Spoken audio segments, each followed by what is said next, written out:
Buongiorno, ben ritrovati, buona domenica a tutti. Oggi tante le notizie come ogni giorno, tanta anche la cronaca, ed è proprio da quella che partiamo e andiamo subito a Padova perché un 17enne è stato fermato dalla polizia perché trovato in possesso di un macete con una lama di 50 centimetri che è stata poi sequestrata. La scoperta è venuta grazie all'occhio attento di un poliziotto della sala operativa della questura che, osservando i monitor delle telecamere di videosorveglianza del piazzale della stazione ferroviaria, ha notato un giovane arrampicarsi su alcune serrande e nascondere qualcosa. La gente ha poi zoomato sul giovane vedendo che aveva in mano un grosso macete ed ha allertato subito i colleghi giunti sul posto. Hanno fatto fatica non poco a immobilizzare il giovane violento, rimasto violento anche con l'arrivo dei genitori.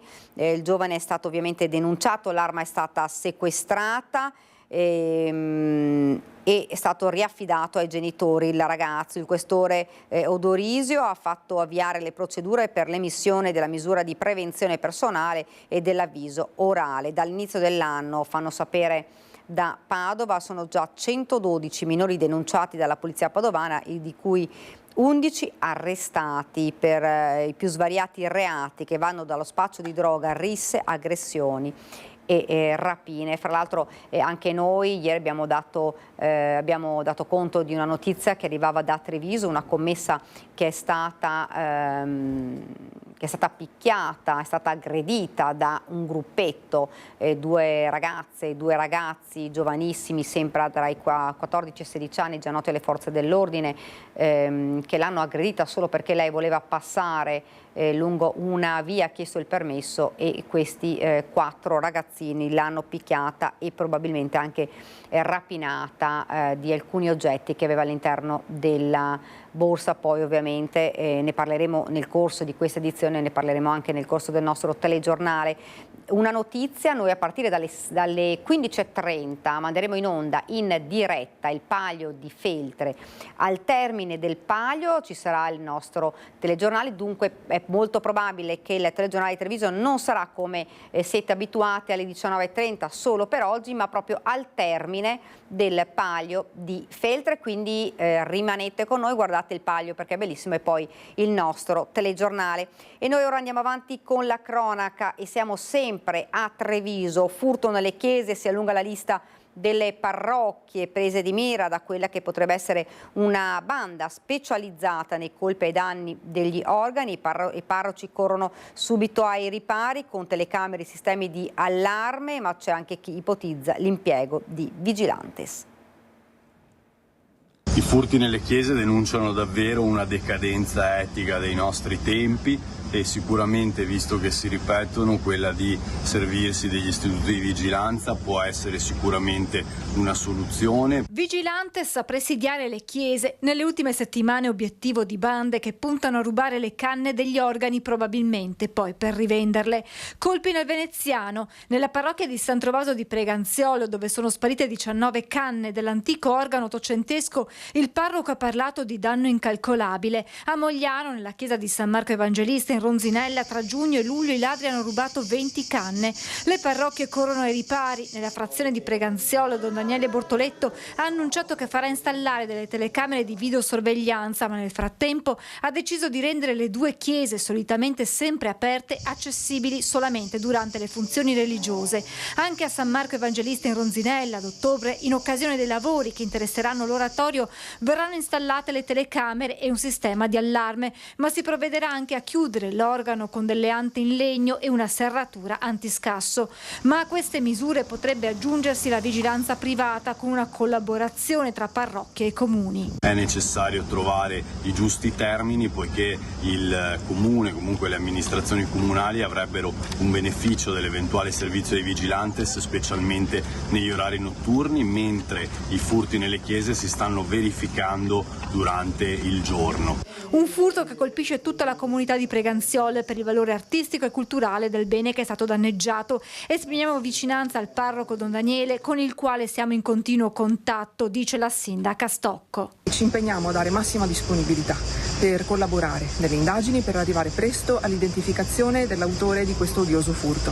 Ricordo inoltre che la città di Preganziol ha ospitato per diverse annualità un importante festival organistico internazionale che proprio nella chiesa antica di San Trovaso ha avuto sede. Proprio per questo teniamo in particolar modo al valore, al pregio di quel bene e ci auguriamo che torni presto all'antico splendore. Intanto i carabinieri per la tutela del patrimonio culturale a cui sono stati denunciati i furti sono al lavoro per identificare i responsabili e chiarire se si possa trattare della stessa banda che ha colpito anche in almeno 2 parrocchie del Veneziano e nel Bolognese. E l'organista delle 2 chiese prese di mira dai ladri ha lanciato un appello ai responsabili: cercate di capire che cosa avete fatto e fatevi avanti.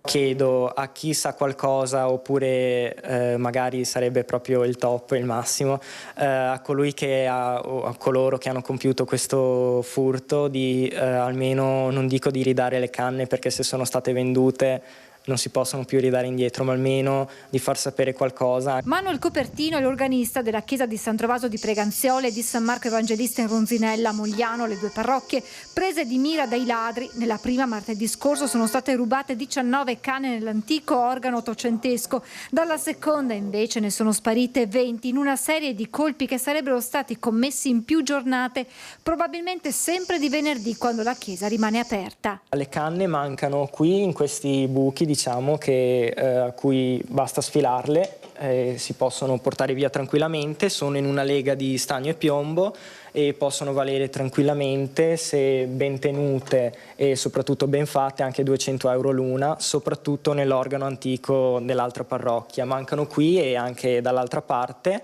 1.200 euro il valore economico delle canne rubate. Si fa sempre più concreta l'ipotesi che possa trattarsi della stessa banda che ha colpito anche in almeno 2 parrocchie del Veneziano e a Bologna. Ladri che sapevano esattamente cosa portar via. Se fosse stata un'altra persona avrebbe portato queste qui, che sono completamente in stagno, e non si sarebbe interessato delle altre.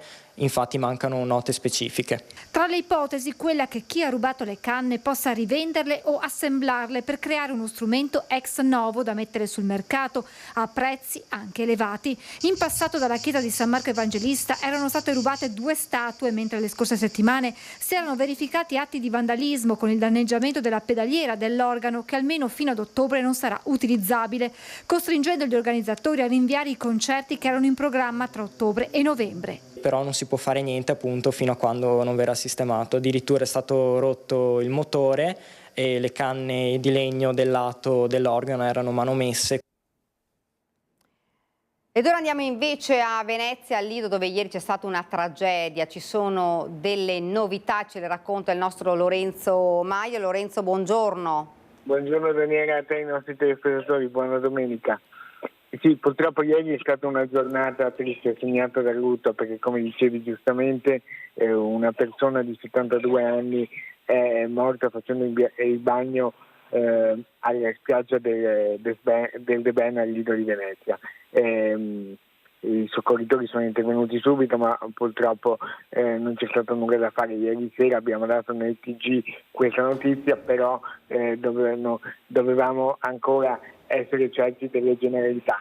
Si tratta di Marcello Marella, un pensionato di 72 anni, veneziano, residente al Lido, che appunto ieri pomeriggio intorno alle 17 era andato a fare un tuffo in acqua, improvvisamente ha accusato un malore. Se ne sono accorti prima alcuni bagnanti che hanno richiamato l'attenzione dei bagnini e di salvataggio del personale. L'intervento è stato tempestivo, l'uomo è stato portato a riva, però purtroppo non c'è stato nulla da fare. Nelle prossime ore il magistrato deciderà se disporre l'autopsia. Comunque è quasi certo che si è trattato di un malore improvviso, anche perché ieri le condizioni meteo marine anche dell'acqua erano perfette, non c'erano onde, non c'era il rischio di un qualche pericolo. Purtroppo si tratta del primo morto sulle spiagge al Lido di Venezia per questa stagione 2024. Grazie davvero, grazie Lorenzo per questo aggiornamento. Purtroppo un'altra tragedia, perché lo sapevamo, insomma, sul litorale ci sono stati altre tragedie. Con anche, vi ricordate, una ragazza che giovanissima che poi si è buttata ed è morta, si è buttata in acqua ed è morta, quindi insomma l'attenzione deve rimanere sempre alta, l'abbiamo detto più volte, lo hanno chiesto, l'hanno lanciato l'appello anche i sindaci, insomma fate davvero attenzione quando andate in acqua. Noi andiamo avanti con una notizia che arriva da Gallipoli, però riguarda il Veneto, perché è di 2 feriti ricoverati in ospedale. Il bilancio di un episodio di mala movida scoppiato, come dicevo, a Gallipoli, in uno dei lidi più frequentati della Baia Verde.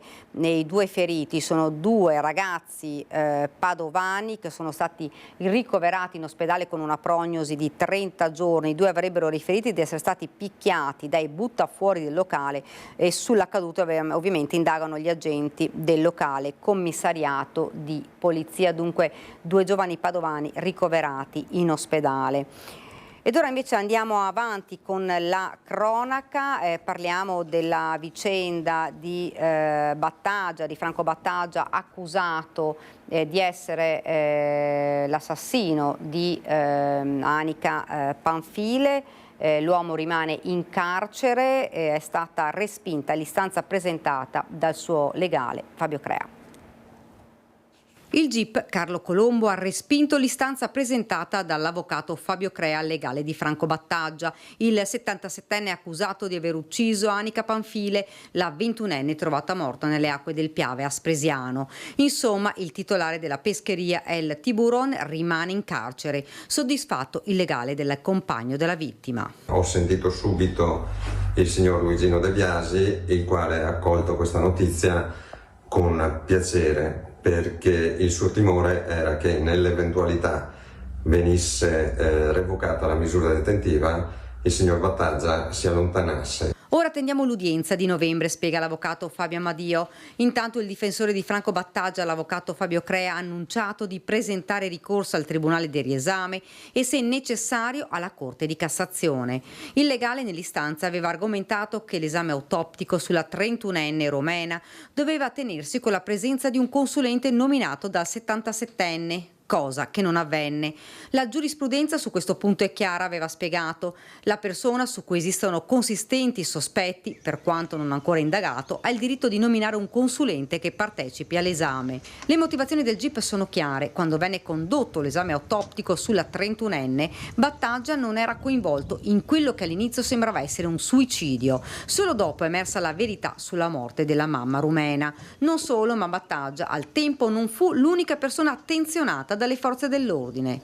Solo in un secondo tempo le indagini portarono all'accusa attuale nei confronti di Battaglia. Sono sorpreso del rigetto dell'istanza, ha detto l'avvocato Fabio Crea, ma non troppo, viste le conseguenze definitive che si sarebbero prodotte sul processo nel caso di dichiarazione di nullità dell'autopsia. Ma ciò che mi fa ritenere della correttezza della nostra visione è che tanto il pubblico ministero nel suo parere quanto il giudice nella sua ordinanza hanno omesso qualsiasi valutazione su tutta quell'attività di indagine compiuta nei confronti di Battaglia prima dell'autopsia, che avevo ben specificato proprio sulla base degli atti compiuti proprio dal pubblico ministero e su cui non vi è stata alcuna risposta.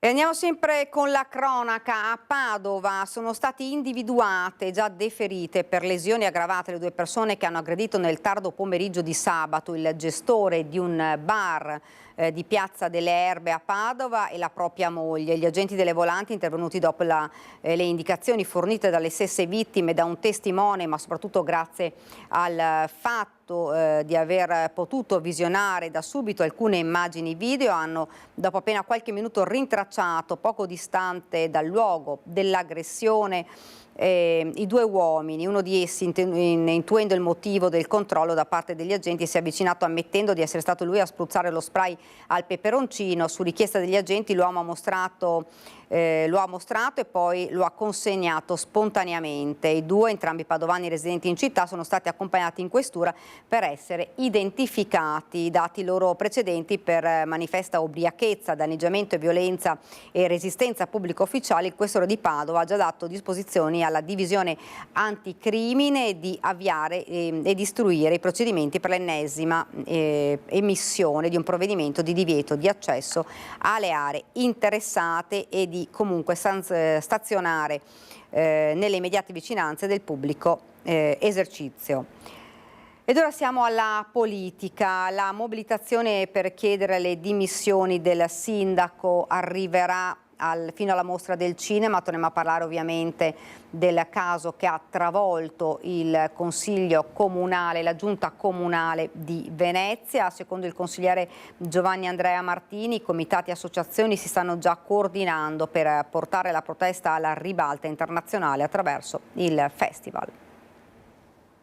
Dopo l'affollata manifestazione di fronte al municipio di Mestre per chiedere le dimissioni del sindaco Luigi Brugnaro, cittadini, associazioni e comitati hanno iniziato a coordinarsi per una mobilitazione al Lido di Venezia durante la prossima mostra del cinema. La vetrina del festival offrirebbe alla protesta una visibilità internazionale persino superiore a quella di cui gode qualsiasi cosa accada a Venezia e, secondo il consigliere comunale d'opposizione Giovanni Andrea Martini, ben si sposerebbe a mostrare in quale film spazzatura sia stata trascinata la città di Venezia. Martini definisce infatti l'ultimo consiglio comunale una farsa dal copione logoro, quello dell'accusato innocente, l'eterno perseguitato da una giustizia ingiusta, applaudito dalla clac di consiglieri e assessori. Di tutt'altro avviso il senatore Luca De Carlo, coordinatore regionale di Fratelli d'Italia, il cui partito ha rinnovato la fiducia al sindaco nell'ultimo consiglio. Io credo che non abbiamo nessuna paura di assumersi la responsabilità di quello che è stato. Ripeto, la magistratura farà chiarezza, il sindaco è stato molto chiaro rispetto a ciò che crede, poi noi abbiamo lì una classe dirigente molto matura, il presidente della città, tra l'altro è il senatore Speranzon, che sta conducendo perfettamente tutte le operazioni, per cui io sono molto fiducioso che, a parte il fatto che Fratelli d'Italia risulterà estraneo a qualsiasi tipo, per noi la legalità è una cosa fondamentale ed importante. La Lega è andata oltre. Il capogruppo Alex Bazzaro ha annunciato la volontà di consegnare a Brugnaro la tessera onoraria del partito. Di diverso parere la capogruppo del Movimento 5 Stelle in regione Erika Baldin, tra le prime a chiedere le dimissioni del sindaco, presente alla manifestazione in via Palazzo. Perché sono 9 anni in cui questa città è immobile, non ci sono i servizi pubblici per i cittadini vengono calpestati ogni giorno e questi conflitti di interessi continui, giornalieri, hanno devastato l'immagine di questa città. Quindi è arrivato il momento di dire a Brugnaro e alla sua giunta di dimettersi, di andare a casa. Questo al di là di quelle che sono le indagini della magistratura. Dal punto di vista politico non convince neanche la relazione chiesta da Brugnaro alla direzione del Comune di Venezia sulle società partecipate direttamente o indirettamente interessate dall'indagine. Mi sembra un po' tardi entrare nel merito delle partecipate dopo 9 anni in cui si discute di mancanza di personale, salari non adeguati e 1000 problematiche di organizzazione. Pensi che a CTV non ha neanche il direttore del personale e il problema è proprio il personale. Un ufficio di missioni con moduli prestampati davanti al municipio di Mestre, alla provocazione di Ambiente e Bene Comune durante un presidio di protesta per ribadire la richiesta di dimissioni del sindaco di Venezia. Continuiamo a parlare di questa vicenda che sta davvero sconvolgendo Venezia e i cittadini. La mobilitazione di protesta, cominciata dopo l'inchiesta della Procura di Venezia, non si ferma. Di fronte al municipio di Mestre è apparso un ufficio mobile aperto al pubblico, pronto a raccogliere qualsiasi tipo di dimissioni. In cima alla lunga lista delle più svariate categorie che possono compilare la pratica in carta semplice o in bollo, ci sono la carica di sindaco, assessore e consigliere comunale. Ma soprattutto attraverso un modulo prestampato si possono dare le dimissioni da cittadino accondiscendente per annunciare il proprio passaggio da chi sta in silenzio a chi vuol far sentire la propria voce. Le lettere sono disponibili per chiunque lo desideri. Andando bene, ieri ne abbiamo raccolti una cinquantina, sono tutti cittadini dimessi, nel senso dell'aggettivo del termine, però combattivi, perché tutti mi dicono ma io veramente non sono mai stato zitto, sì, però adesso è il caso di alzare la voce sul serio, e quindi quando quest'urna sarà piena di dimissioni le consegneremo al nostro primo cittadino, sperando che l'esempio dei suoi cittadini lo porti a fare il passo. 2 settimane fa, di fronte a Ca' Farsetti, si è tenuta la prima protesta silenziosa di richiesta dimissioni del sindaco e della giunta. Accanto all'ufficio dimissioni mobile di Mestre si tiene un'iniziativa con la stessa richiesta, ma parlata, in via Palazzo. L'amministrazione deve capire che la gente non se ne va. E ce ne siamo andati a casa, certo ieri ci ha raccontato le favole, io sono innocente, sono bravo, ha fatto scrivere la sua relazione dai suoi avvocati perché erano tutte legali le cose, ma è un sistema che la magistratura ha detto il sistema Brugnaro, cioè senza la democrazia. La gente deve tornare a partecipare, a stare col fiato sul collo alle istituzioni. Ed ora torniamo alla cronaca, ne avevamo parlato all'inizio di questa prima edizione di una commessa a Treviso che è stata picchiata da alcuni adolescenti solo perché voleva passare con la sua bici per andare al lavoro ed è stata aggredita. Vediamo i particolari in questo servizio.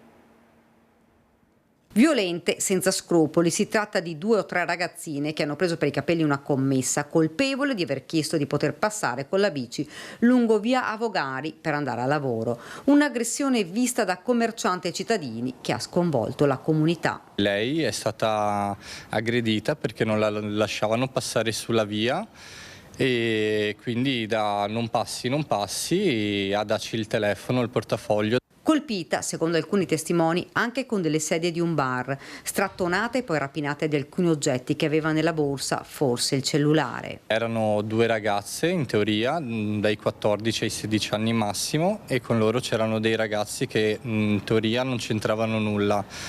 E quindi questo è quanto, l'hanno un po' strattonata per i capelli e diceva che le faceva male il collo. E questo è quanto, purtroppo queste cose succedono, non dovrebbero succedere, non tutti i ragazzi sono così e speriamo che la giustizia faccia il suo corso. Saranno visionate le telecamere di videosorveglianza per identificare le ragazzine violente che quando hanno visto la gente accorrere si sono date alla fuga verso Piazza Vittoria. Tutto è nato perché la giovane commessa aveva chiesto di poter passare con la sua bici per andare a lavoro. Mai avrebbe pensato ad una reazione tanto spropositata di questo gruppetto di ragazze. Sul posto sono arrivate le forze dell'ordine che hanno avviato le indagini sentendo anche i testimoni accorsi dopo aver sentito le urla della vittima che ha riportato lesioni e abrasioni al collo e alle braccia. Ed ora apriamo la pagina sanitaria, lo facciamo con il direttore generale dell'ULSS 2 Francesco Venazzi. Buongiorno direttore. Buongiorno a lei e buongiorno a tutti. Partiamo insomma con alcuni dati, ne abbiamo parlato anche nei giorni scorsi, sono aumentati i casi di Covid e sentiamo insomma anche un po' in giro diverse le persone che ci dicono essere state colpite dal Covid. Si è un po' tornati a riparlare di questo, insomma, di questo fenomeno, di questa patologia dopo davvero tanto tempo. Sì, è vero, purtroppo sono aumentati i ricoveri. Oggi, già la settimana scorsa eravamo intorno a 80 ricoveri, adesso siamo passati a 107, oggi abbiamo 107 persone ricoverate. Di queste ovviamente un 30-35% sono asintomatiche, quindi paucisintomatico, come si usa dire nel nostro gergo un po' medico, ma che comunque non hanno sintomi legati al Covid. Purtroppo il 70% ha dei sintomi conclamati chiaramente con il Covid, quindi sintomi legati al Covid. E anche i positivi, diciamo, per ogni 100.000 abitanti, se vi ricordate, parlavamo proprio in termini di quanti positivi ogni 100.000 abitanti, oggi siamo arrivati a 28 positivi ogni 100.000 abitanti. Quindi vuol dire che il Covid sta girando, però ecco, diciamocelo chiaramente, il Covid è un virus come l'influenza. La differenza qual è? Che difficilmente la sindrome influenzale la troviamo in climi caldi. Purtroppo il Covid ci ha dimostrato che è un virus che ha un'elevata resistenza anche al calore e per cui lo troviamo anche d'estate. L'importante è, e lo dico sempre, e quando andiamo a trovare dei parenti che sono in casa di riposo, sono ricoverati in ospedale, dobbiamo avere, anche se adesso non c'è fortunatamente più l'obbligo della mascherina, avere l'accortezza per salvaguardare le persone che sono fragili, che sono ovviamente con deficit immunitario, di utilizzare noi la mascherina, perché potremmo essere dei portatori di Covid senza saperlo. Ecco, c'è anche un po' adesso la problematica di persone che ovviamente hanno magari un po' di febbre, un po' di raffreddore e magari evitano di fare il tampone per non rischiare magari di dover rimanere a casa, però insomma l'attenzione comunque deve essere alta, proprio come diceva lei, non solo per gli anziani ma un po' per tutti, perché girando poi ovviamente la diffusione è maggiore. Beh certo, è chiaro che se uno che ha dei sintomi, tosse, un po' qualche problemino respiratorio, mal di gola eccetera, va in un cinema, va in un locale affollato dove ci sono persone, sicuramente diventa un portatore ovviamente di Covid o anche di altre sindromi respiratorie o di tonsilliti o di faringiti. È chiaro, per salvaguardare gli altri, possibilmente quando siamo in queste situazioni, tanto passano nel giro di 4-5 giorni, non dura di più, stiamo, non dico isolati, stiamo all'aperto, stiamo all'esterno e evitiamo di stare in ambienti chiusi dove si usa l'aria condizionata e quindi il circolo d'aria interno e può trasmettere ovviamente tranquillamente il virus. Ecco, per le persone più fragili ritorna la vaccinazione in autunno? Ecco, questo ancora non lo sappiamo, immagino di sì, che sarà consigliata per le persone fragili insieme a altre vaccinazioni tipo ovviamente in particolare l'influenza, che è quella che poi in inverno colpisce di più, ma ovviamente anche altre patologie che possono colpire soprattutto le persone fragili e gli anziani. Dobbiamo anche dire questo, che il Covid ultimamente sta variando molto la sua forma, quindi muta molto velocemente, per cui forse si farà anche fatica ad individuare quel tipo di vaccino adeguato. I sintomi però rimangono quelli? I sintomi rimangono quelli e per fortuna molto molto più attenuati. Direttore, parliamo invece di trapianti, 10 trapianti eseguiti proprio anche di midollo osseo da donatore da inizio anno.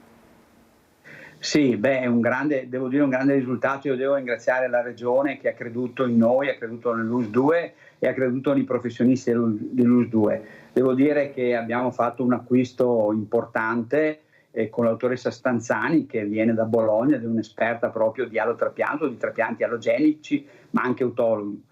Ricordo a tutti che siamo già arrivati a 45, da donatore, il paziente dona a se stesso ovviamente cellule del midollo osseo. Avevamo questa lacuna importante per dare una risposta ai nostri pazienti a 360 gradi.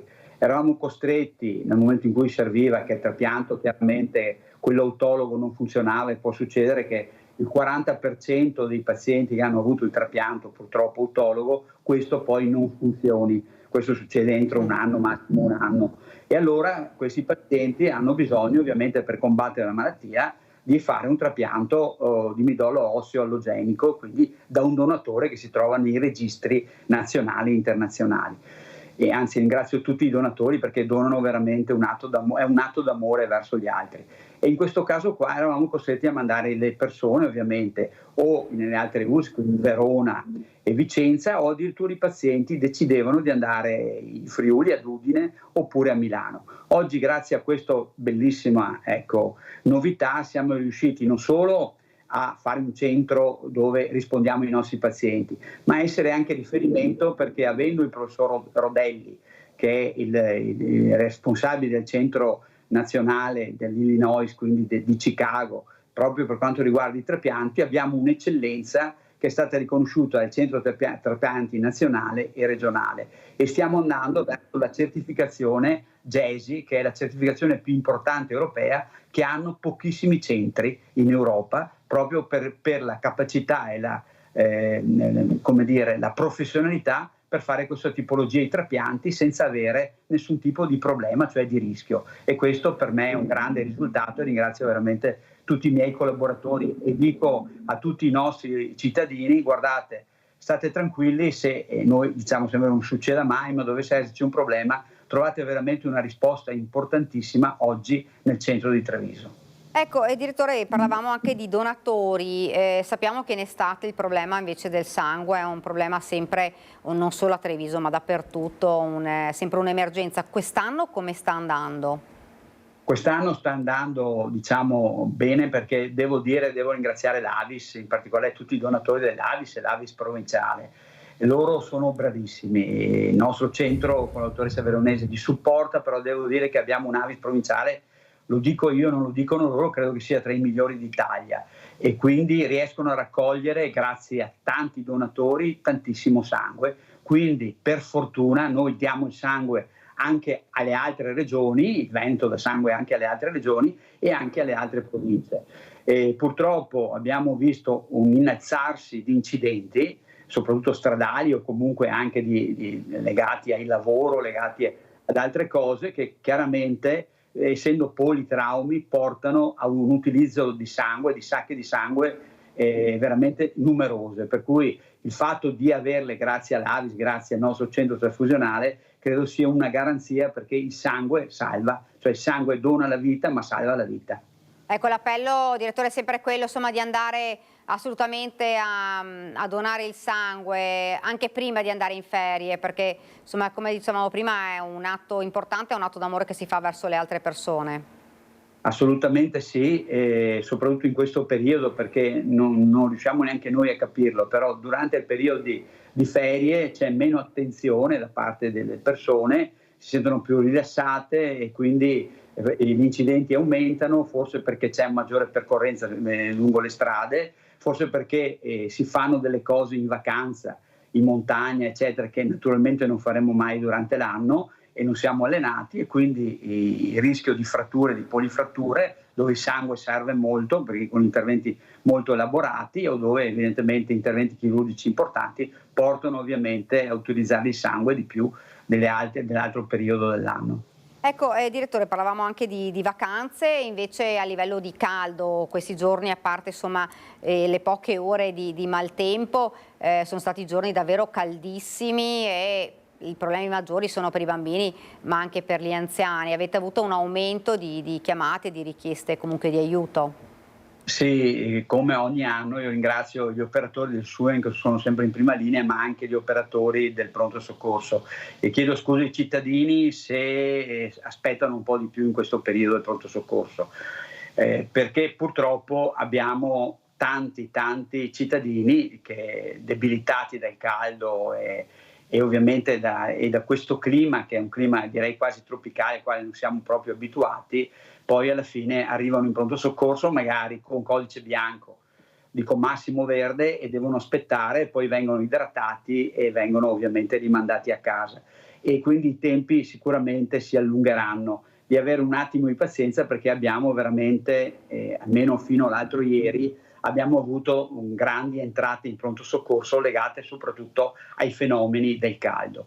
Quindi quello che consiglio alle persone fragili, alle persone anziane, ma a tutti noi, a me stesso, se possibile, soprattutto quando siamo in ferie, di evitare di uscire dopo le 11 di mattina e poi di rientrare fuori dopo le 19, perché se dobbiamo fare una passeggiata, muoverci, possiamo farlo tranquillamente prima delle 11 o dopo le 7 di sera, perché purtroppo questo clima ci crea disidratazione, ci crea dei problemi, squilibri salini, e quindi chiaramente poi ipotensione, e quindi svenimenti, e quindi poi chiamata del SUEM e pronto soccorso. Se riusciamo a evitare di affrontare la giornata nelle ore più calde, soprattutto quando non lavoriamo, sarebbe meglio. Dottore, un'ultima domanda, altro fiore all'occhiello sono le case di comunità, che a Treviso saranno nella Marca saranno ben 17. Sì, questo è un grande risultato, devo anche dire che stiamo lavorando alacremente, le COT, le centrali operative territoriali, che sono quelle che fanno da raccordo e faranno sempre più da raccordo tra i territori e l'ospedale, sono già operative, sono funzionanti. Stiamo partendo con i cantieri di tutte 17 le case di comunità, che lo dico e lo ridico sempre, è una rivoluzione copernicana. Tutti ci siamo sempre riempiti la bocca, no, del territorio, cioè di spostare il cittadino dall'ospedale, che serve solo per gli acuti, al territorio, dove il cittadino nel territorio deve trovare ovviamente un filtro, ma un filtro serio, un filtro fatto dal medico di famiglia insieme con lo specialista e con delle tecnologie di base, perché non è facile fare un filtro se non si ha la possibilità di usare l'ecografo, di usare l'RX, di poter fare degli esami del sangue. Con le case comunitarie riusciremo a fare tutto questo e siccome sono 17 in tutta la provincia saranno ovviamente a rete e tra di loro collegate. Con anche l'altra cosa importante, ci sarà la continuità assistenziale dentro le case di continuità. Ma qual è la differenza rispetto ad oggi?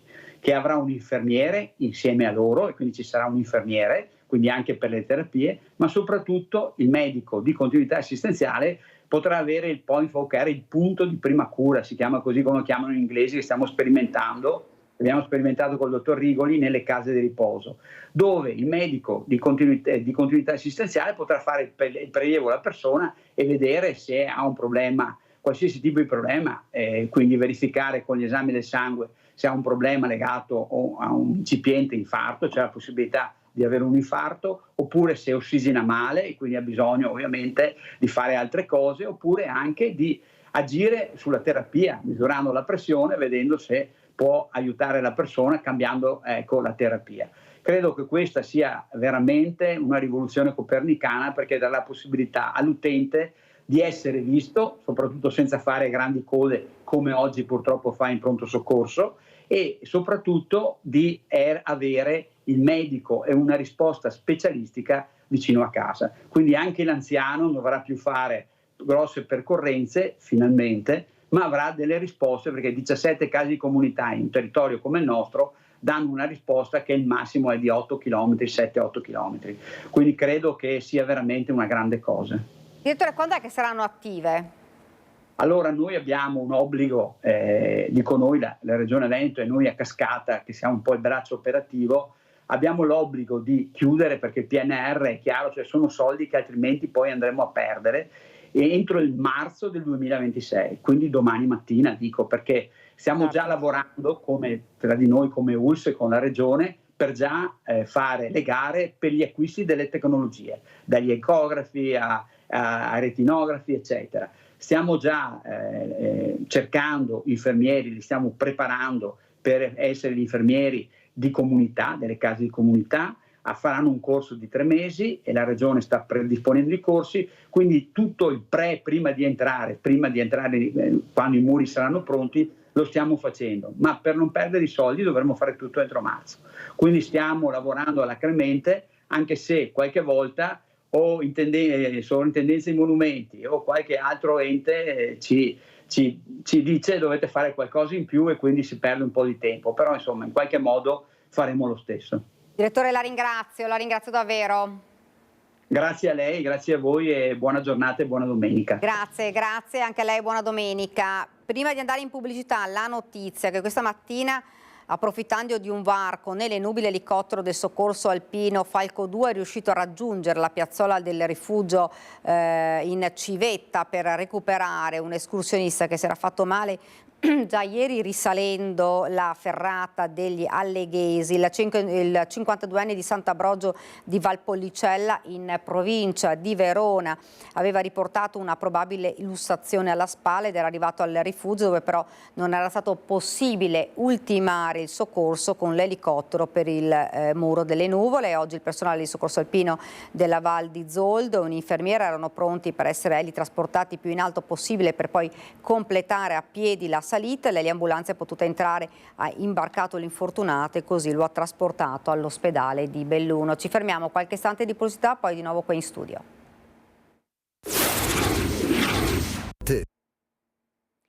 Siamo tornati nuovamente in studio con la prima edizione, vi ricordo 15:30 oggi ci sarà in onda il Palio di Feltre e il telegiornale di Treviso. Subito dopo, al termine del Palio di Feltre, ci sarà il telegiornale di Treviso, non come di consueto alle 19:30, probabilmente poco dopo, quindi rimanete sintonizzati su Antenna 3. Ed ora poi invece torniamo a parlare, l'abbiamo visto prima il servizio del caso di quella commessa aggredita in centro, nel cuore di Treviso. Lo facciamo con il presidente dell'Ascom di Treviso, Federico Capraro. Intanto buongiorno. Buongiorno a tutti, buongiorno, buona domenica. Presidente, intanto parliamo di questo fatto per poi insomma invece parlare di cose più liete, più carine come quelle dei turisti. Un'aggressione in pieno centro, proprio nel cuore di Treviso. Purtroppo la vittima è una commessa che fra l'altro stava andando al lavoro, che è stata picchiata solo perché voleva passare con la bicicletta e di mezzo c'era questo gruppetto, fra l'altro sembra proprio di adolescenti che ostacolavano il suo passaggio e dopo aver chiesto permesso 2 volte questi ragazzini hanno visto bene di alzare le mani e aggredire questa commessa. Insomma, Presidente, è un fatto davvero sconcertante perché nel cuore di Treviso, fra l'altro in pieno giorno, di fronte a tanti altri e insomma perché poi insomma ha coinvolto una persona che stava andando a lavoro. Beh, è sconcertante anche perché noi non siamo abituati non solo a pensare a questo, ma neanche a immaginarcelo, non nella nostra Treviso, non nella nostra società, non in pieno giorno, non in mezzo ad altre persone, non da parte di minorenni. Questo vuol dire che probabilmente abbiamo come posso dire, un pensiero, un'immagine che non corrisponde ad una realtà che sta cambiando e alla quale noi dobbiamo fare evidentemente fronte.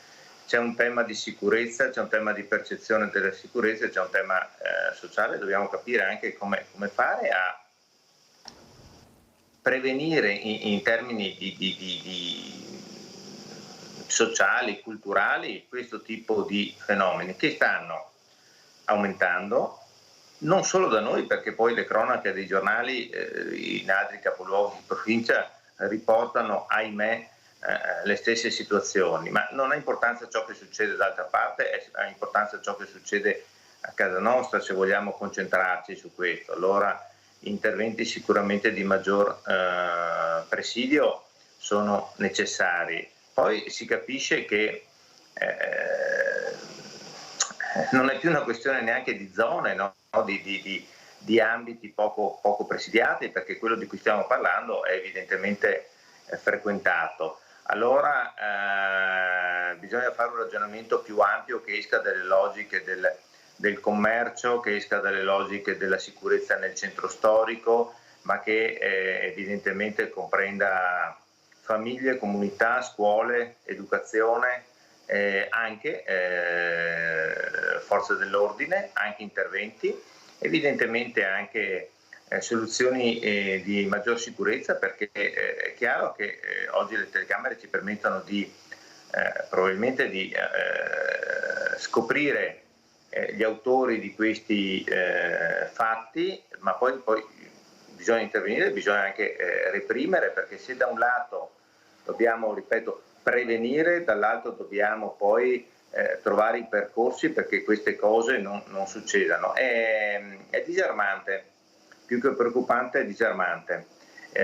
Poi è chiaro che la nostra attenzione sta nel contesto del commercio e chi va al lavoro, la prima condizione ovviamente che si dà per scontata è che di certo non abbia problemi di sicurezza nel parcheggiare la macchina, raggiungere il posto di lavoro o prendere la bicicletta come in questo caso e rientrare verso casa dopo una giornata, ma questo vale anche per i fruitori, perché coloro che vengono in centro a Treviso, ma in qualsiasi città, vengono nei nostri negozi, hanno bisogno di dare per scontato di essere in un ambiente sicuro, in un ambiente, in un contesto anche che faciliti poi la convivialità, il piacere di viverlo, anche il piacere di acquistare, perché sennò subentrano tutta una serie non solo di paure, ma anche di percezioni che portano la gente ad uscire sempre meno e quindi si ripresenta un problema sociale di altro tipo. Ecco, Presidente, prima di questo fatto, insomma, ci sono state però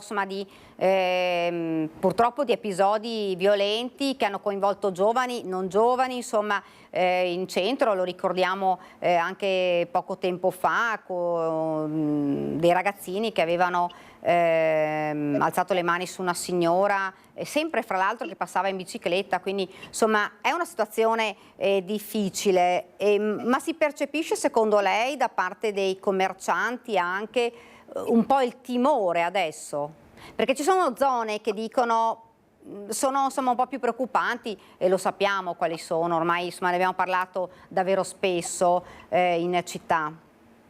Il timore cresce anche perché non c'è una chiara,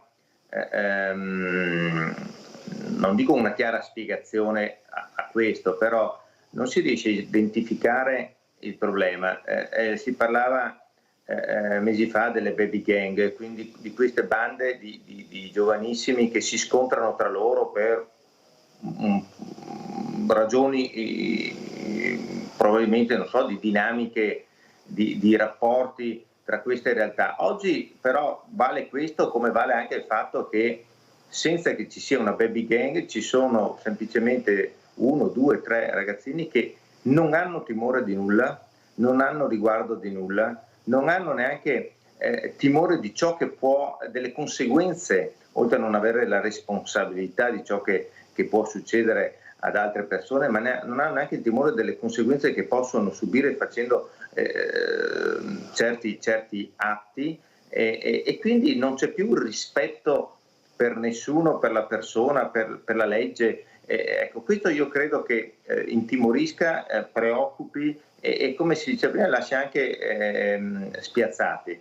Ma al di là di questo noi dobbiamo evidentemente metterci insieme ed intervenire, ripeto, famiglie, scuole, comunità, istituzioni, amministrazione, forze dell'ordine, ognuno deve fare la propria parte perché è un problema, ripeto, che non è un problema del commercio, è un problema sociale. Parliamo insomma anche di altro, parliamo di un po' un bilancio invece dei turisti a Treviso. Se ne vedono, ce ne sono, come sta andando? Ma ecco, per dire e collegare le due cose, tutto questo succede in una città che piace, in una città bella, in una città in cui si vive bene e quindi c'è un doppio dispiacere perché queste notizie tra l'altro non fanno bene alla città. Vanno ricondotte a degli episodi, però ripeto, contrastano ancora di più se si pensa al contesto di una Treviso sempre più bella, che piace sempre di più, dicevo, sempre più turistica. Ci sono dei dati che stanno circolando che sono estremamente positivi, sono probabilmente da leggere, ecco, io non mi farei prendere dal troppo entusiasmo, ma è chiaro che Treviso ha assunto una nuova vocazione.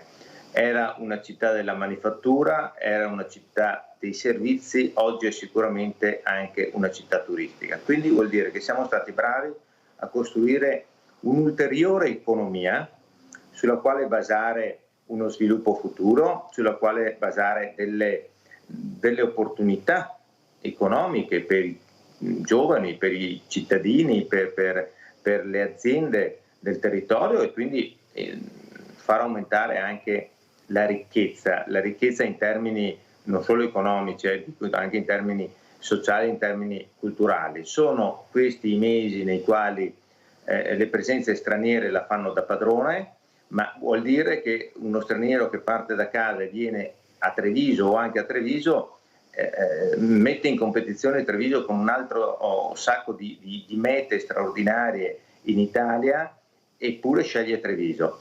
Per cui piace come noi la viviamo, piace la nostra enogastronomia, piace il nostro centro storico, piace anche l'offerta culturale e di fronte a questo trend che ormai non è più un episodio perché nemmeno il Covid, e ne abbiamo la conferma quest'anno, lo ha fermato, ecco, su questo è importante costruire una nuova dimensione legata a questa nuova vocazione della città, sempre più turistica.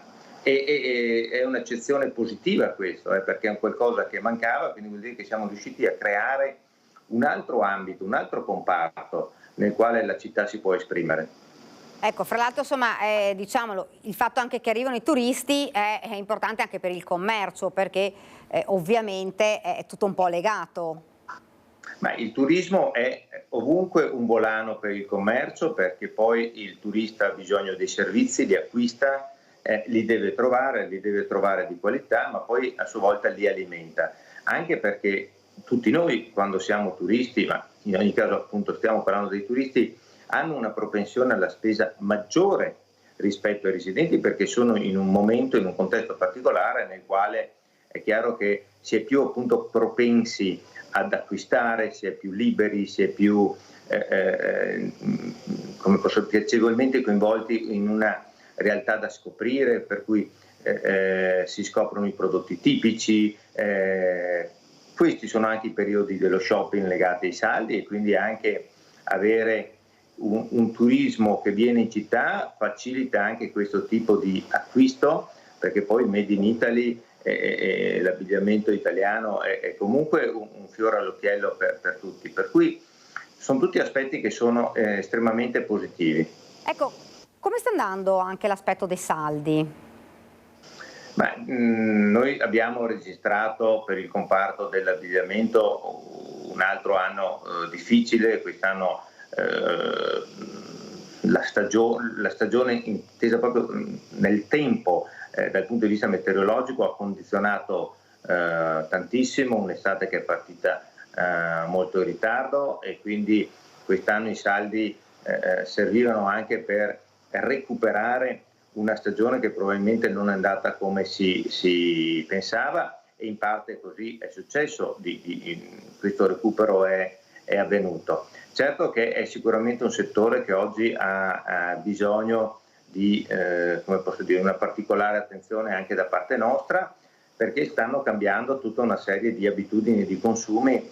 Oggi la propensione alla spesa per l'abbigliamento è sicuramente diversa rispetto a quella di 10 anni fa. Oggi siamo tutti noi più propensi a spendere per altre cose, parlando di turismo, il turismo esperienziale ad esempio è una nuova modalità di vivere il territorio, e questo richiede anche una spesa maggiore rispetto al passato, quindi molto di più assistiamo a turisti che spendono di più rispetto a prima per viaggiare, ma viaggiare in senso di vivere delle esperienze, anche delle emozioni, quindi è una vacanza molto meno passiva, molto più attiva, molto più dinamica, molto più sportiva e anche molto più dispendiosa.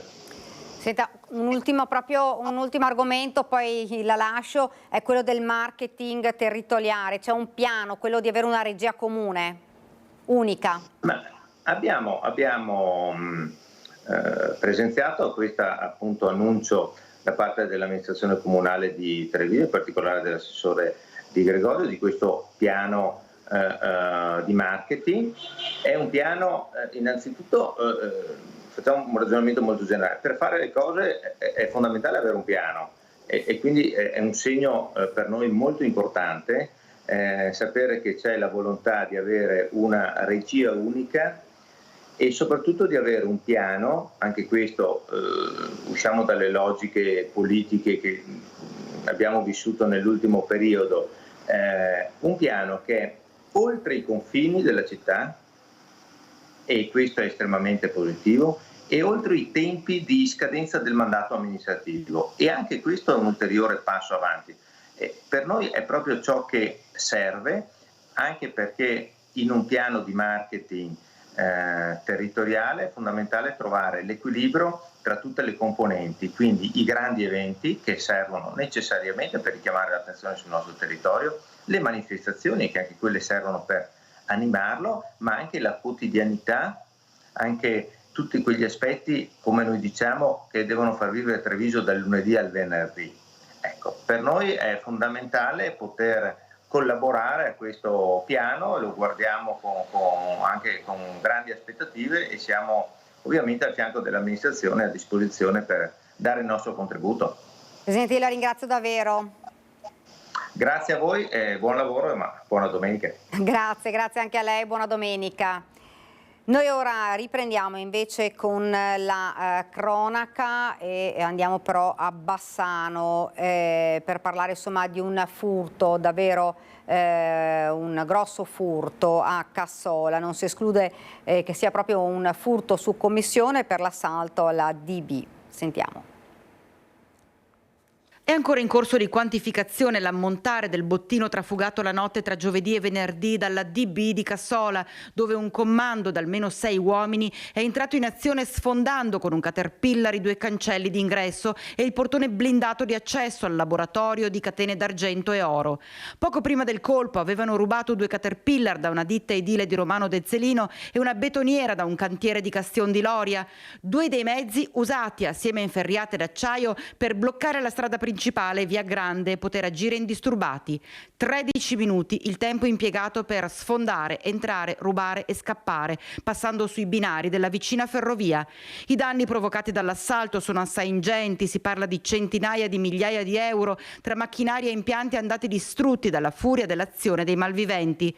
Un colpo, si è detto, pianificato sin nei minimi dettagli. Elementi potrebbero essere proprio quelle di un terzetto criminale costituito da ex militari dell'Europa dell'Est, ricercati da tempo dalle forze dell'ordine.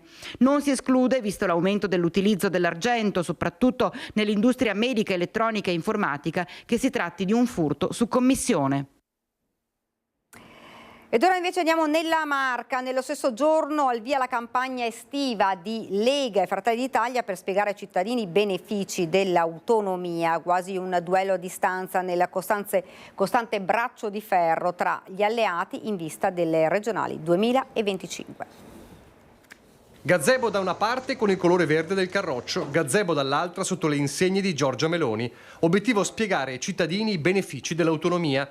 A pensar male si fa peccato, ma spesso si indovina, recita il vecchio adagio. E allora ai più maligni verrà un sospetto di fronte alla campagna estiva di Lega e Fratelli d'Italia, vista la concomitanza singolare. Nello stesso giorno in cui a Jesolo Alberto Stefani lancia l'operazione dei 200 gazebo, i primi nella località di Mare, poi a settembre in tutto il Veneto, Luca De Carlo fa lo stesso a Treviso, annunciando gli incontri con la cittadinanza intanto nella Marca e poi in tutta la regione.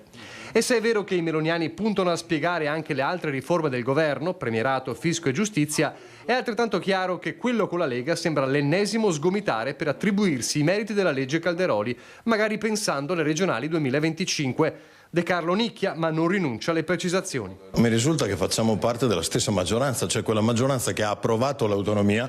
Se poi io devo essere sincero del tutto, questa è la maggioranza governo Meloni che ha approvato l'autonomia, perché prima di maggioranze dove c'erano tutti, le abbiamo già viste e nessuno ha portato a casa il provvedimento. Ma volete mettervi il cappello sopra dell'iniziativa? No, non abbiamo bisogno, lo dicono i fatti. E una stilettata la lancia anche all'alleato di centrodestra che più è sembrato tirare il freno negli ultimi tempi.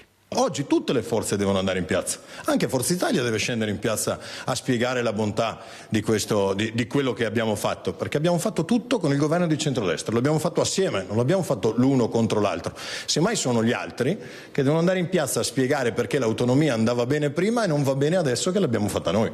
Intanto Stefani va avanti per la sua strada, rivendica la primogenitura dei gazebo e dell'autonomia in generale e attacca da PD e 5 Stelle una campagna di disinformazione in piena regola. Ecco perché quelli della Lega non saranno semplici azioni di volantinaggio. Saranno dei punti di incontro con rappresentanti istituzionali, quindi all'interno di queste realtà troveremo anche parlamentari, consiglieri regionali, sindaci, segretari, persone che comunque conoscono il tema dell'autonomia e sono anche a disposizione dei cittadini per informare il più possibile. A rincarare la dose il capogruppo della Lega in regione Alberto Villanova. Il sostegno del PD Veneto e della CGIL al referendum per abrogare la riforma dell'autonomia è una pugnalata alle spalle dei veneti e rilancia: faccio un appello agli iscritti veneti di CGIL e Dem, restituite la vostra tessera, date un segnale alle lontane segreterie romane.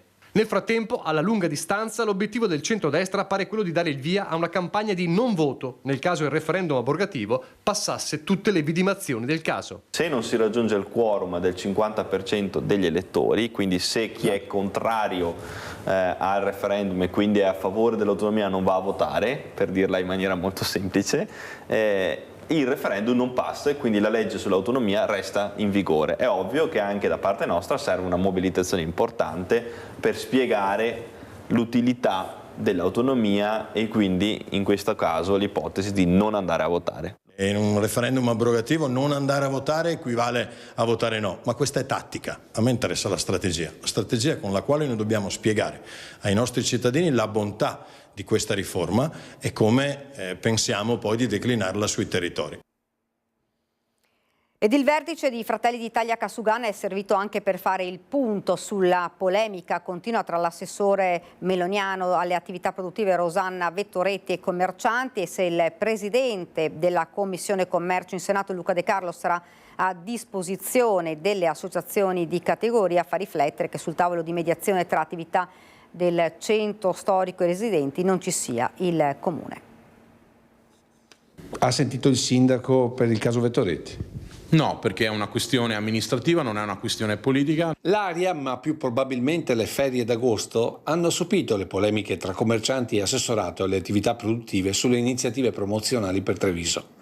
Ma il caso Mom, con la corriera dalla città per il centro commerciale di Noventa di Piave, e dal punto di vista degli esercenti un numero limitato di eventi che non stanno aiutando gli acquisti in centro storico, covano sotto la cenere dopo le polemiche infiammate sia ad aprile che a luglio, in particolare dalle associazioni di commercianti Veneto Imprese Unite e Rivivere Treviso.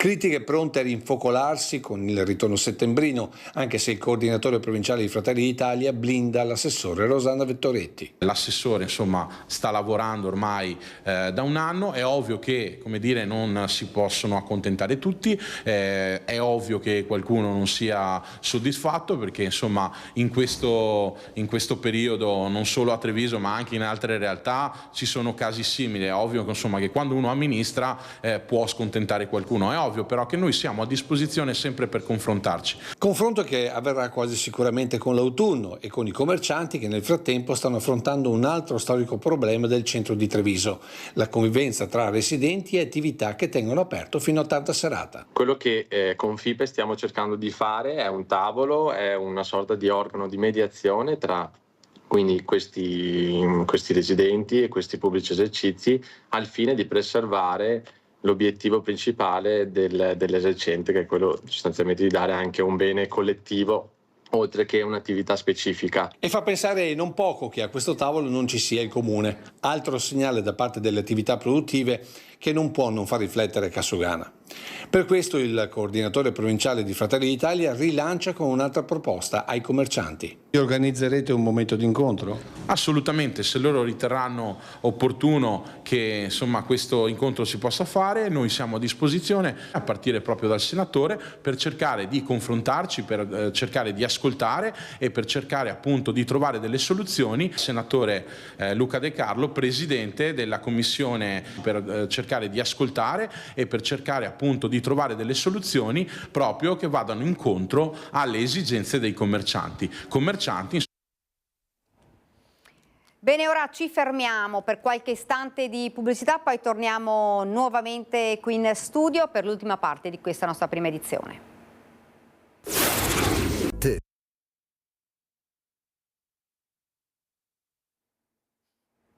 Siamo tornati nuovamente in studio, vi presento subito l'ospite che ci ha raggiunto, Marco Della Pietra, sindaco di Spresiano. Intanto buongiorno. Buongiorno Daniela, buongiorno a tutti i telespettatori. Allora, insieme guardiamo un servizio perché si sono incontrati di persone indossando proprio la fascia tricolore per fare squadra e chiedere al governo di risarcire in fretta danni subiti dai loro cittadini con le alluvioni di maggio e giugno. Lo guardiamo perché poi lo commentiamo anche con il sindaco per capire se potrebbe essere un modello anche per il trevigiano. 40 milioni di danni solo per i privati cittadini di Castelfranco Veneto, più quelli al patrimonio pubblico. Gli allagamenti del 16 maggio e del 25 giugno hanno messo in ginocchio quasi tutti i comuni che si trovano lungo il Muson, a cavallo tra le province di Padova e Treviso. E così 17 sindaci, per la Marca oltre a Castelfranco, anche Asolo, Castello di Godego, Resana e Riese Pio X, si sono incontrati a Campo San Piero, dove, indossando la fascia tricolore per dare solennità al gesto, hanno firmato una lettera indirizzata a Ministero, Protezione Civile, parlamentari veneti e Regione, chiedendo con forza due cose. La prima, che vengano subito risarciti i cittadini che hanno subito danni enormi, per milioni, in molti casi si sfiorano i 100.000 euro a famiglia.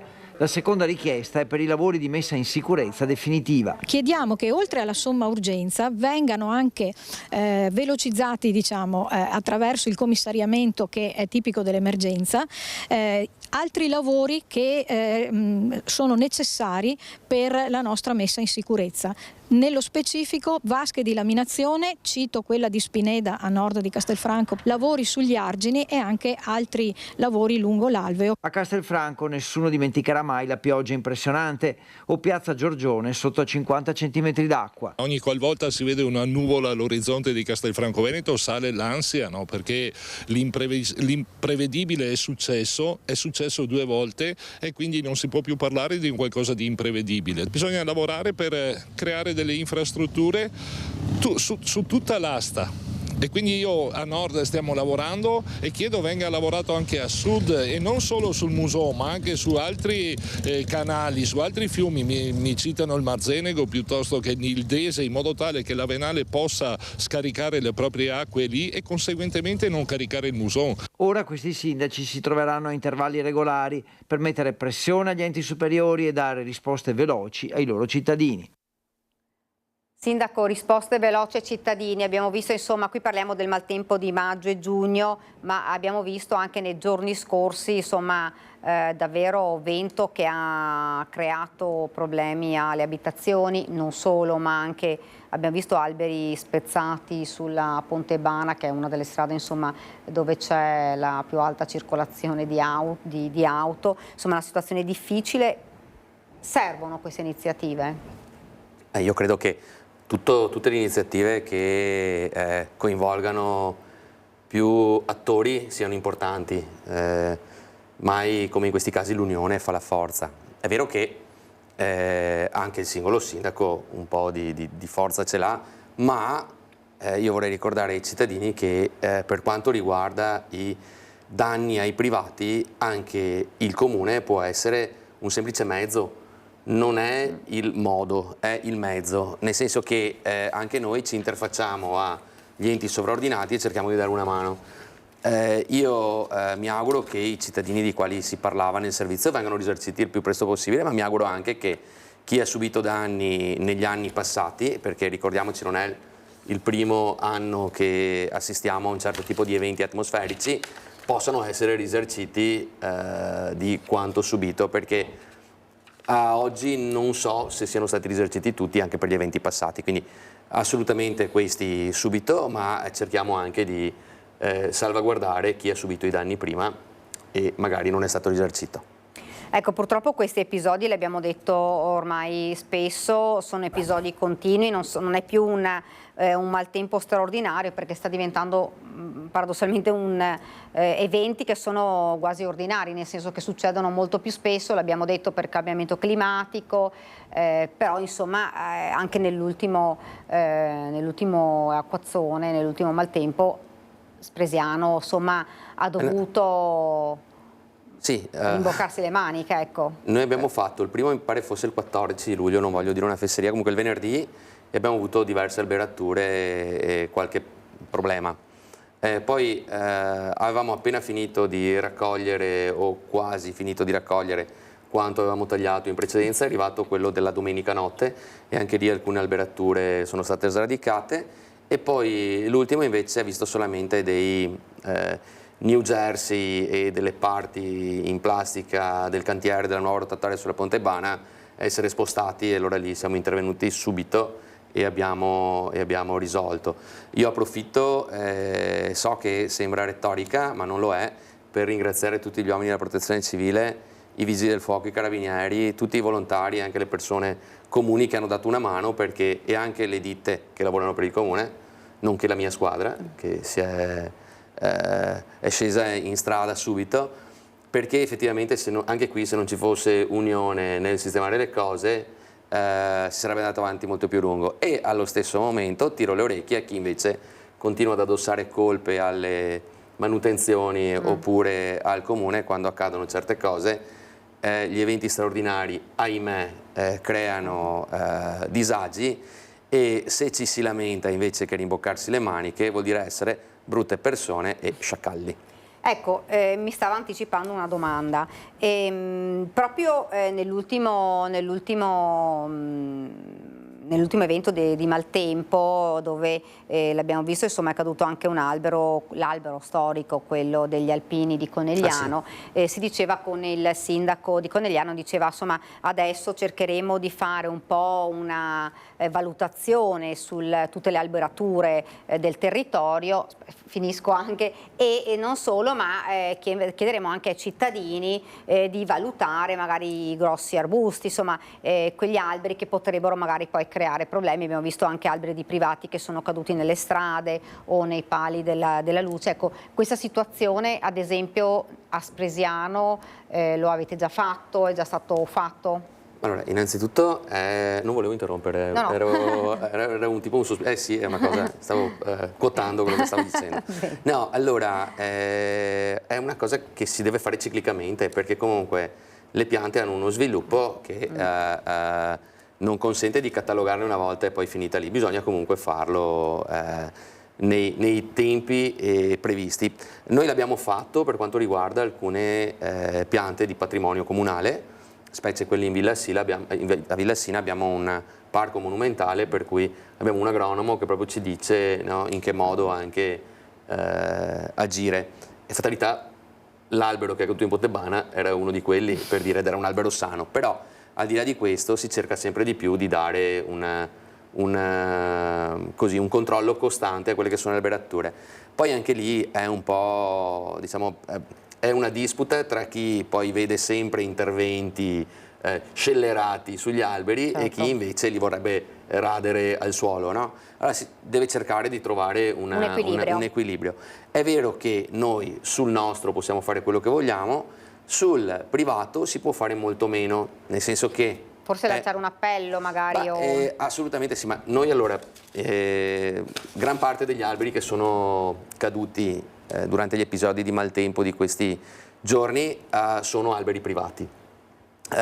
Gli alberi privati da codice civile, se sono ad alto fusto, devono stare a 5 metri dal confine, altrimenti possono stare più vicini al confine, a 1,5 metri, ma addirittura ci sono le deroghe, per cui se il vicino deroga si potrebbe anche pensare a piantarli a confine.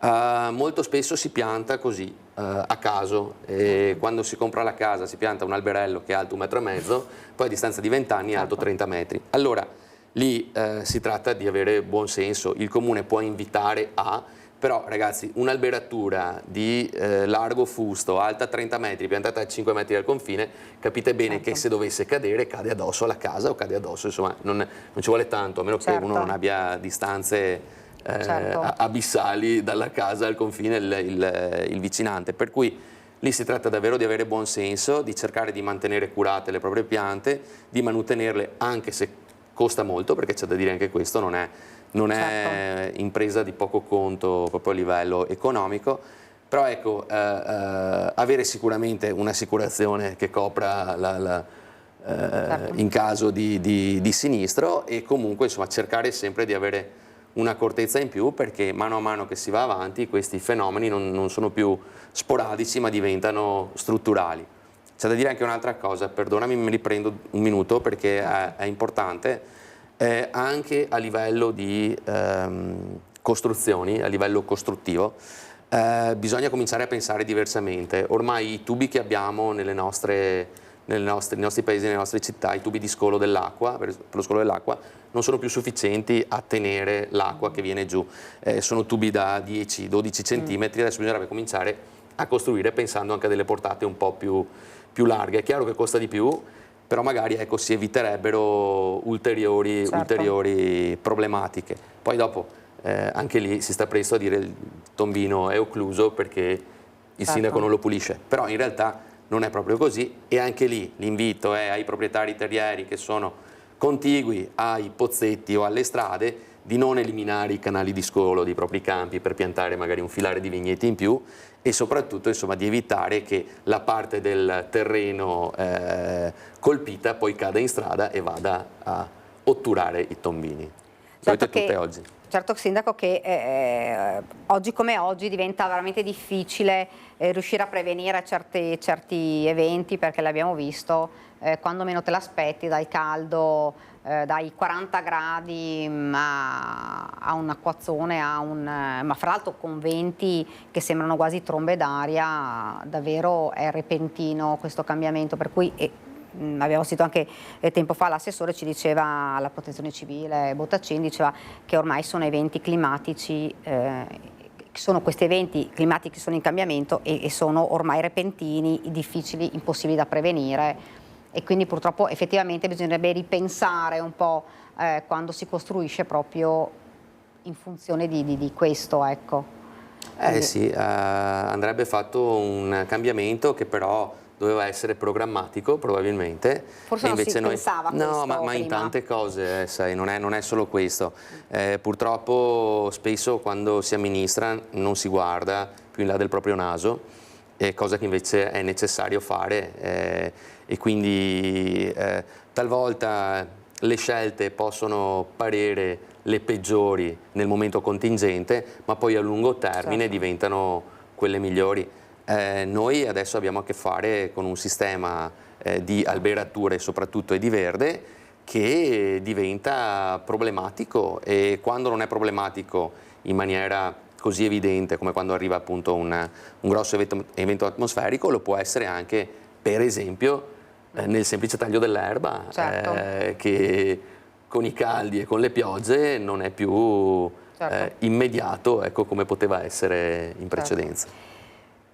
Sindaco, parliamo invece di cose più carine, che sono ad esempio calici in piazza, perché c'è il conto alla rovescia. Pensavo ai miei pantaloni di oggi. Dopo, visto che il sindaco mi sta istigando, no, non istigo nessuno. È domenica, perché ha un paio di pantaloni molto carini. È domenica, è estate, quindi anche poi io... Quindi al termine, prima da quando sono chiudere... ingrassato sento il caldo molto di più. Sindaco, questo non lo esimerà da alzarsi dopo e far vedere i pantaloncini. Sindaco, calici in piazza, una manifestazione importante, è iniziato il conto alla rovescia, insomma è... Sì, io calici in piazza la vedo un po' come il mio quarto figlio.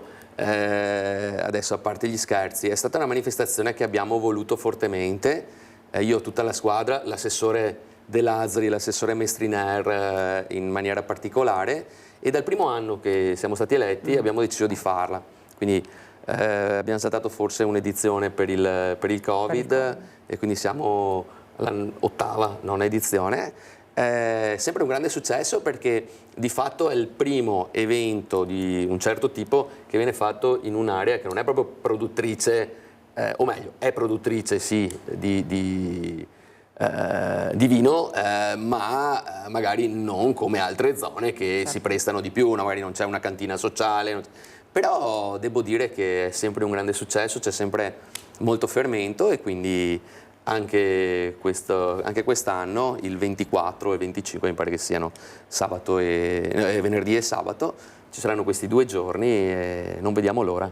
Ecco, se dovesse dire ad un cittadino perché venire a questo evento? Ma innanzitutto perché ci sono tantissime realtà del territorio, e quindi c'è l'occasione di conoscere sia la parte come dire, delle cantine, no? Che magari uno già conosce, ma anche la parte gastronomica, e quindi ci sono diversi ristoratori piuttosto che macellai, piuttosto che attività della zona, e quindi si scoprono, ecco, di avere delle eccellenze anche a 2 metri da casa, senza bisogno di girare in lungo e largo la provincia, voglio dire. E poi perché c'è tanta amicizia, è un bel momento conviviale, ecco, che magari è un po' diverso, ecco, rispetto a quello che è la sagra tipica del paese, e quindi è un altro mood, diciamo, e quindi insomma... Poi per scoprire veramente com'è, veniteci, insomma, se no, se dico vogliamo ricordare, diceva 24-25? Sì, adesso non ricordo se il venerdì e il sabato, se lo ricordo il 25, comunque sì. E dove? In Piazza Rigo a Spresiano, quindi proprio in centro a Spresiano. Abbiamo già un bel po' di adesioni, quindi quest'anno sarà un'edizione molto, molto divertente. Il venerdì ci sarà Radio Peter Pan, poi invece il sabato c'era un DJ, Ma insomma... E poi continuiamo a parlare magari poi di iniziative, insomma, nel comune. Prima vorrei, se la regia riesce a mandarmi in onda, perché c'è un evento a Marostica, davvero una tradizione, che è la partita a scacchi, e con tante novità. Lo vediamo insieme al sindaco, e dopo torniamo a parlare proprio di questi.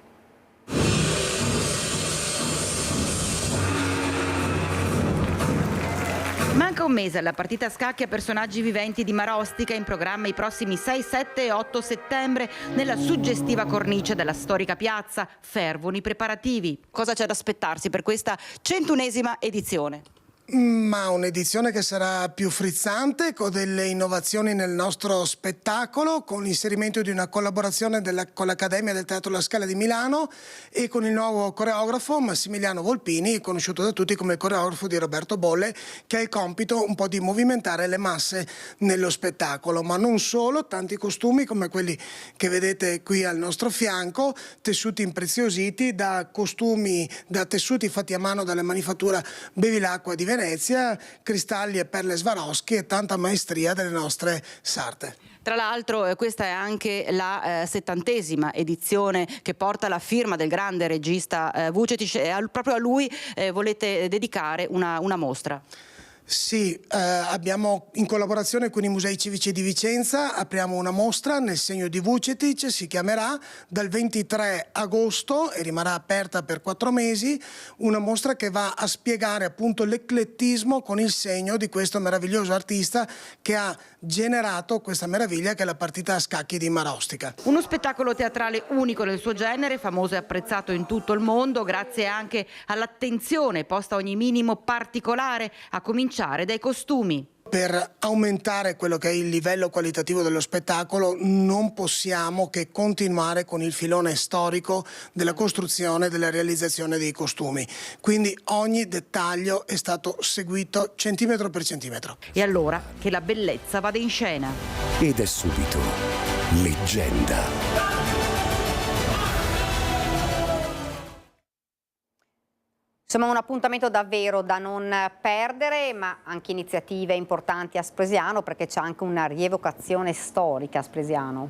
Sì, qui la prima settimana di settembre ci sarà una rievocazione storica, l'abbiamo già fatta l'anno scorso, quindi una rivisitazione ottocentesca, quindi in costume, una cosa molto, molto carina, e invito tutti a venirla a vedere. Adesso anche lì le date ho problemi di memoria, probabilmente al caldo, non ricordo se sia il 6 o il 9 di settembre, adesso comunque quella è l'arco di tempo, ecco, in cui andare a vedere, ma stiamo finendo il programma dell'estiva a Spresiano, poi dopo inizieranno le sagre vere e proprie, c'è quella della Pannocchia a Lovadina a metà settembre, 2 fine settimana, poi ci sarà anche quella della Zucca, poi ci sarà la sagra del Rosario a Spresiano. Insomma, noi non ci fermiamo mai, ne abbiamo di eventi e sono sempre molto partecipati. Un'estate ricca è stata questa lì. Sì, ma anche l'autunno sarà ricco, anche l'inverno, poi partiamo con la festa del radicchio, quindi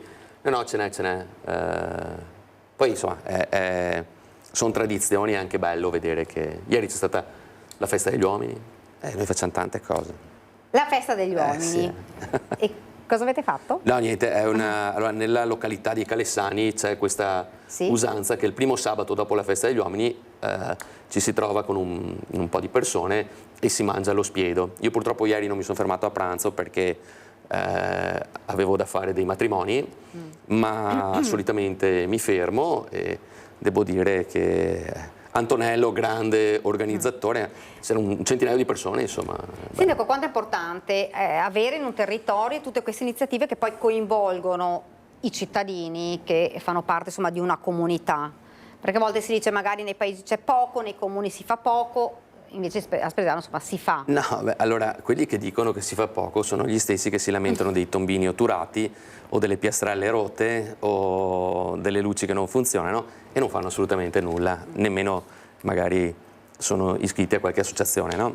E quindi guardate, io credo che in tutti i paesi, non solo a Spresiano, di cose da fare ce ne siano, e talvolta c'è anche questo scambio di cittadini, nel senso che chi è aspresiano va magari a Villorba, chi è a Villorba viene a Spresiano. Per esempio adesso noi di Visnadello c'è la sagra a catena adesso di Villorba, che è così perché siamo confinanti, quindi la prima di agosto c'è questa sagra e quindi andremo anche lì. No, credo che appunto chi si lamenta che non c'è nulla da fare è perché non ha voglia di fare, non solo sagre, anche appuntamenti culturali piuttosto che serate informative. Ce ne sono praticamente almeno un paio a settimana, ma in tutti i paesi, non solo a Spresiano. Poi è chiaro che se uno ama lamentarsi e non ha voglia di uscire, quelli sono problemi suoi. Però sono importantissimi, ecco, questi, scusa, per chiudere. Ecco, fra l'altro parlavamo in autunno, insomma iniziano anche tutte le campagne di sensibilizzazione, iniziano tutte le campagne informative, le campagne sanitarie che sono fondamentali, ricordiamo, ce ne sono importanti un po' in tutti i comuni. Allora, noi avevamo iniziato con l'autunno in rosa, che è diciamo forse ormai quella più radicata anche, no? come campagna di sensibilizzazione, e quindi per il tumore al seno. Se vi ricordate, quando ero giovane ho messo sulle scarpe rosa quando è arrivato Renzi e no, poi dopo lì. Noi adesso invece facciamo l'autunno di prevenzione e quindi a Spresiano l'assessorato con l'assessore Fava ha pensato di fare una cosa a 360 gradi e quindi tutto l'autunno, e prende anche la parte, per esempio, dell'Alzheimer piuttosto che altre patologie. Adesso mi viene in mente, però non mi viene in mente il nome di chi è incontinente e non mi viene in mente il nome della patologia. Però insomma facciamo una serie di incontri che spaziano e cercano appunto anche il tumore alla prostata, e quindi cerchiamo di prevenire a 360 gradi, ecco. Sindaco, e poi io adesso vorrei cambiare completamente argomento e lasciare un attimo questi eventi, perché magari non è successo a Spresiano, però è una cosa di cui stiamo parlando, ne abbiamo parlato all'inizio anche con il presidente dell'Ascom, non gliel'avevo ancora annunciato ma glielo dico adesso al sindaco, un fatto che è avvenuto in centro a Treviso, che però insomma coinvolge sempre giovanissimi, lo ricordiamo, manca pochissimo per la fine, però io questo commento lo volevo dal sindaco.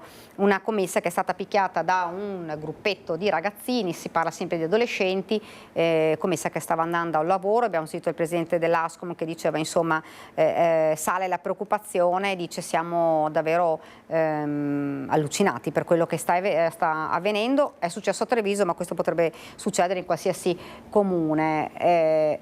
Sono eventi che davvero fanno, non so neanche più se dire riflettere.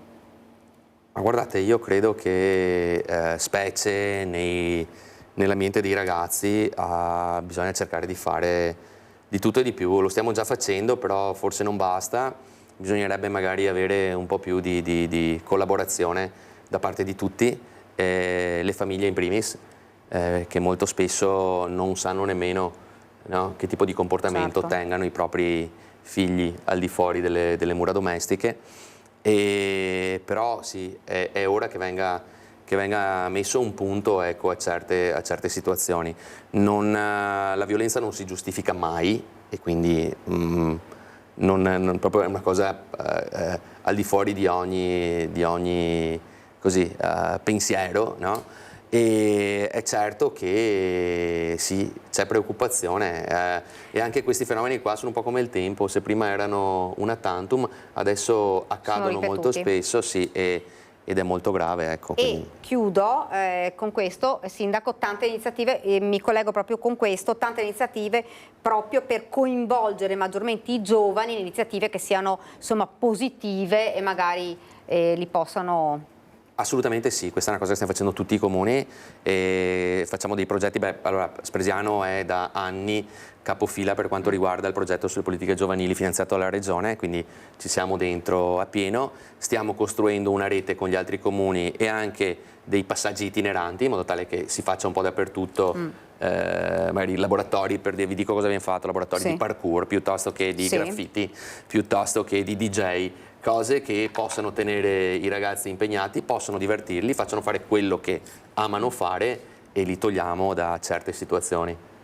Sindaco, la ringrazio, grazie davvero per essere stato qua con noi. È stato un piacere. Grazie, siamo arrivati al termine, grazie davvero ai registi che ci hanno seguito fin qui e l'appuntamento ovviamente per domani, arrivederci.